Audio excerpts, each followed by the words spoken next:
मानो चिड़िया ने बहुत मेहनत करके अपने खेत में आलू की फसल उगाई थी। कोई भी पक्षी चिड़िया की आलू की फसल को देखता तो बस देखता ही रह जाता, क्योंकि चिड़िया की फसल बहुत अच्छी हुई थी। कबूतर, ये आलू की फसल तो बहुत अच्छी है। ये किसने उगाई? कौवे, ये खेत चिड़िया का है। वही यहाँ पर खेती करती है। मैंने उसे कई बार देखा है। मानो बहुत मेहनती है। ऐसा कहते हुए कबूतर वहाँ से चला जाता है। बादल जी, ये आलू जिसके भी हो बस तुम तोड़ लो। मेरा आज आलू की चिप्स खाने को बहुत मन कर रहा है। फिर बादल कौवा बिजली कवि के कहने पर खेत में से आलू निकाल लेता है और वहाँ से दोनों पति पत्नी चले जाते हैं। मम्मा, आज आप हमारे लिए दाना लेने दूर ना जाएं। बाहर का मौसम बहुत खराब हो रहा है। मीना बेटी, आप चिंता नहीं करो, मेरी अब आलू की फसल तैयार हो गई है। मुझे दाना लेने जाने की कोई जरूरत नहीं है। ठीक है मम्मा, फिर तो मैं भी आपके साथ जाऊंगी। मुझे भी आलू देखने का बहुत शौक है। फिर वो दोनों माँ बेटी अपने घर से निकल जाती हैं और अपने खेत में पहुँच जाती हैं। अरे ये क्या मीना बेटी, लगता है किसी ने मेरे खेत में से आलू चुराए हैं, क्योंकि मैंने तो अभी तक आलूओं को पंख नहीं लगाया। मम्मा, आपने आलू उगाने में बहुत मेहनत की है। हम किसी को ऐसे अपने आलू नहीं चुराने देंगे। हम दोनों बारी बारी अपने खेत की रखवाली करेंगे। ठीक है मीना बेटी, मैं घर जाकर आपके लिए भोजन बनाती हूँ। तब तक आप खेत की रखवाली करो। फिर मानो चिड़िया खेत से कुछ आलू निकालती है और टोकरी भरकर घर ले जाती है। पति जी, चिड़िया के आलू की चिप्स कितनी मजे की बनी थी। आज तो मेरा आलू वाले पकोड़े खाने को मन कर रहा है। बस इतनी सी बात? पकोड़े खाने का तो मेरा भी बहुत मन कर रहा है। तुम चूल्हे में आग जलाओ, मैं अभी आलू लेकर आता हूँ। ऐसे बादल कौवा अपनी टोकरी उठाता है और खेत में से आलू लेने चला जाता है। जंगल में बारिश होने लगती है। चिड़िया अपने खेत में बैठी रखवाली कर रही थी। लगता है अब से आलू चुराना बंद। ये चिड़िया तो यहाँ रखवाली कर रही है। जाकर बिजली को बताना होगा। फिर बादल कौवा वापिस अपने घर जाता है और वो अपनी पत्नी को सारी बात बताता है। अच्छा, तो छोटी चिड़िया इतनी चालाक हो गई है कि अब खेत पर पहरा देगी। लेकिन मैं भी बिजली हूँ, आलू के पकोड़े तो खाकर ही रहूंगी। तुम चलो मेरे साथ। बारिश भी रुक जाती है। बिजली कवि बादल कौवा दोनों चिड़िया के पास जाते हैं, लेकिन बादल कौवा पेड़ के पीछे छुप जाता है, जबकि बिजली कवि चिड़िया से बात करती है। चिड़िया बहन, तुम यहाँ बैठी क्या कर रही हो? तुम्हारा घर तो पेड़ से नीचे गिर गया है। तुम्हारे बच्चों को बहुत चोट आई है, जल्दी से चलो। क्या ये तुम क्या कह रही हो बिजली? मेरे बच्चों को चोट आई है? बिजली की बात सुनते ही चिड़िया रोती हुई वहाँ से चली जाती है। चिड़िया के जाते ही वो पति पत्नी ढेर सारे आलू खेत में से निकाल लेते हैं। चिड़िया जब अपने घर पहुँचती है तो उसके बच्चे और घर बिल्कुल ठीक था।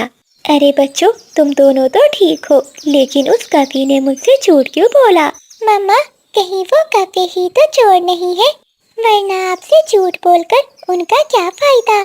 फिर मानो चिड़िया और उसके दोनों बच्चे भागते हुए खेत पर जाते हैं। तब तक तो वहाँ से काफी सारे आलू गायब हो चुके थे। मीना, तुमने ठीक ही बोला था, वो कभी झूठी निकली। मेरे खेत से कितने सारे आलू चुरा कर ले गए हैं वो कौवे। अब मैं कभी उनकी बात पर यकीन नहीं करूँगी। ऐसे मानो चिड़िया अब और भी ज्यादा होशियार हो जाती है। अब से वो अपने खेत पर और भी ज्यादा रखवाली करती है। बिजली, अब तुम क्या झूठ बोलोगी? चिड़िया इस बार तुम्हारी बात पर विश्वास नहीं करने वाली। बादल जी, इस बार मैं नहीं जाऊंगी। अब तुम जाकर बोलोगे कि चिड़िया के घर को आग लगी है। फिर बादल कौवा मानो चिड़िया के खेत में पहुंच जाता है और वो चिड़िया से कहता है, चिड़िया बहन, तुम्हारे घर को आग लग गई है, जल्दी चलो, सब जल रहा है।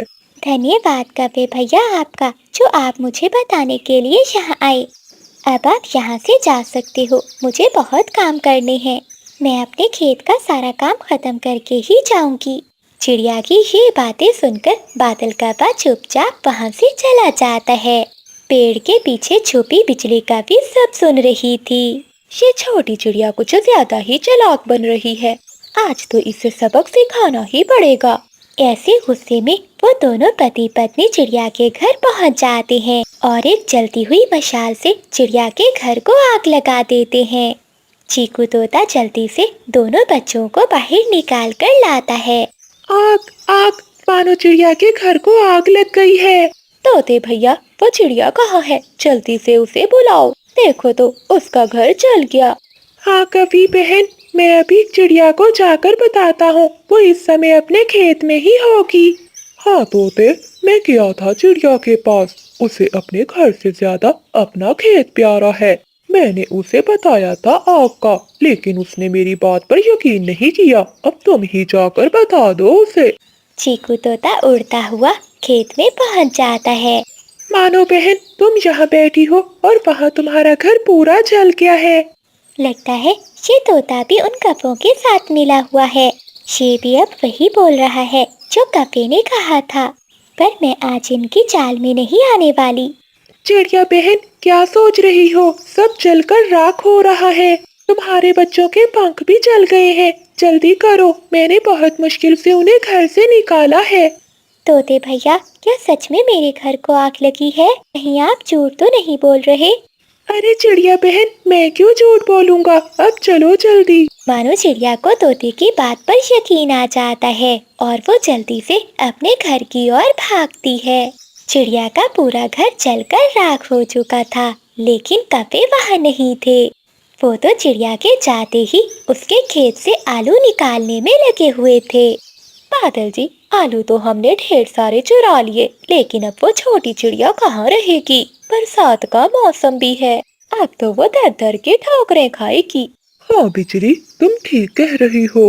भला कोई पक्षी हम कपों का मुकाबला कर सकता है?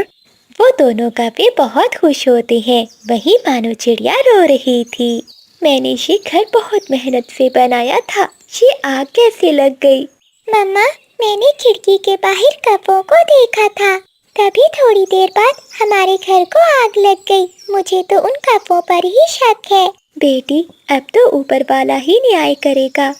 जिसने मेरे घर को जलाया है, एक दिन उसे भी पूरी सजा मिलेगी।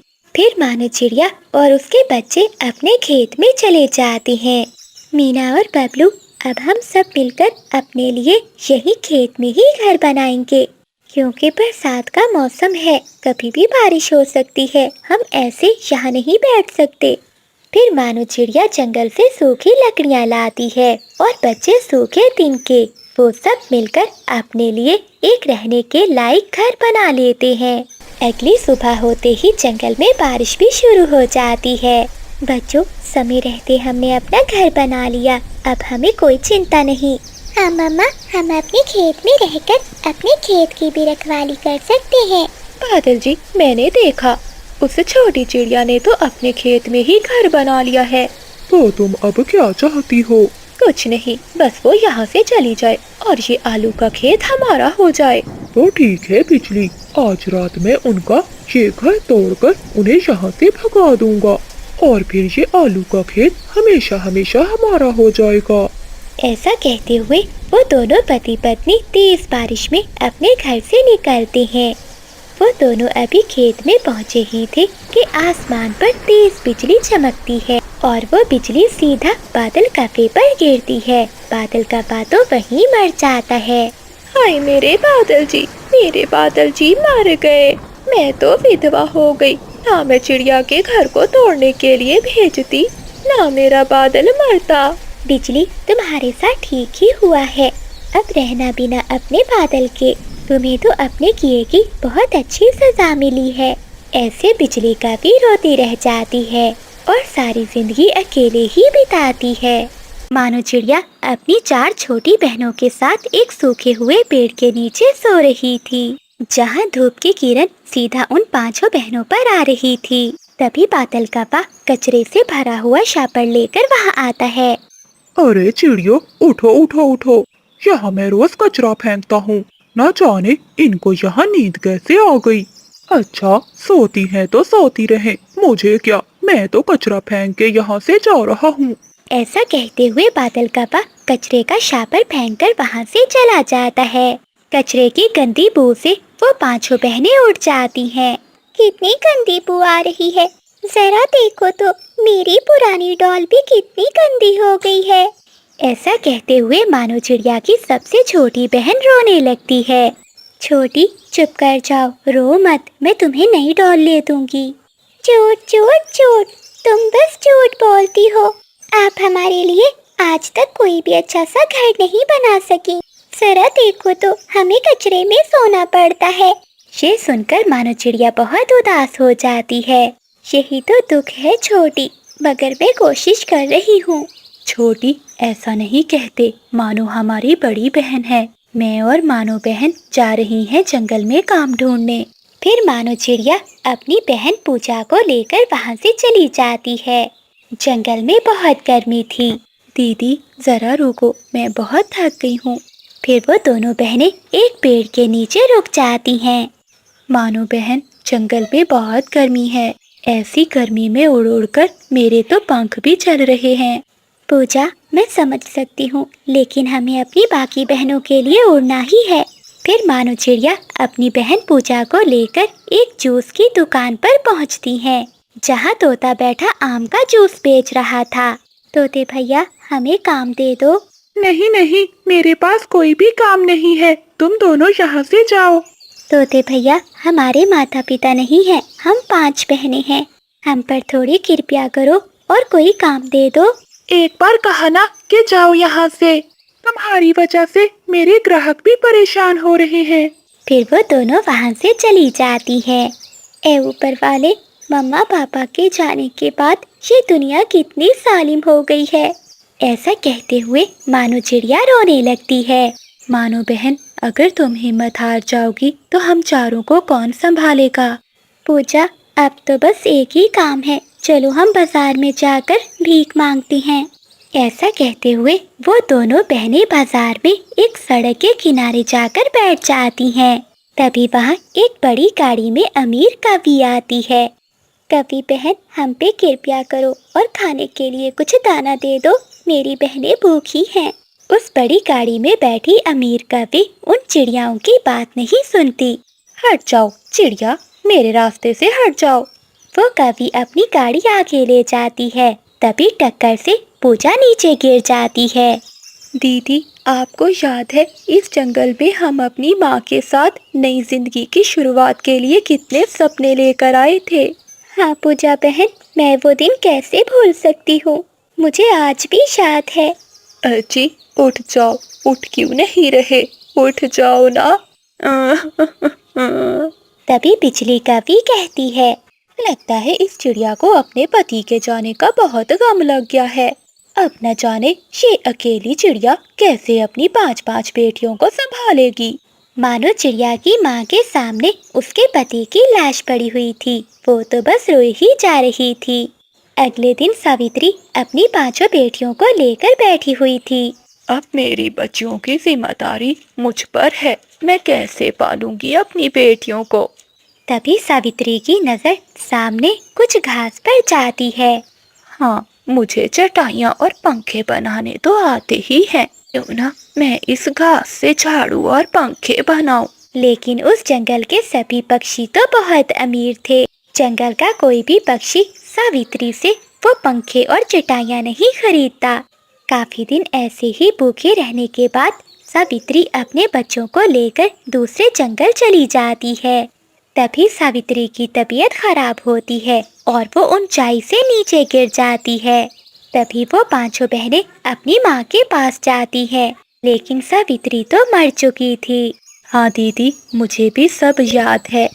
माँ के जाने के बाद हम बहनें कितनी अकेली पड़ गई हैं।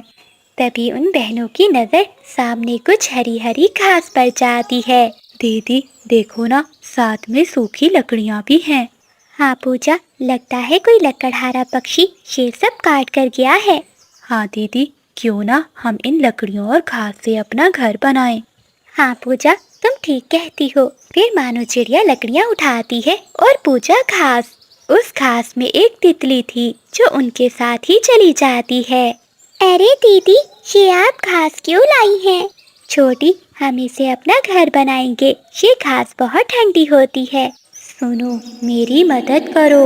अरे ये क्या दीदी, इस घास में तो आवाज आ रही है। अरे हाँ, यहाँ तो एक तितली है। क्या तुम बोल सकती हो?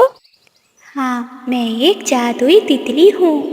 तुम दोनों ने मेरी जान बचाई, अब मैं तुम्हें इनाम दूंगी। ऐसा कहते हुए तितली अपने पर फड़फड़ाने लगती है और बोलती है, ए घास की सबज धरती, इन चिड़ियों के लिए बना दे एक घर, ठंडा, महफूज और खुशियों से भरपूर।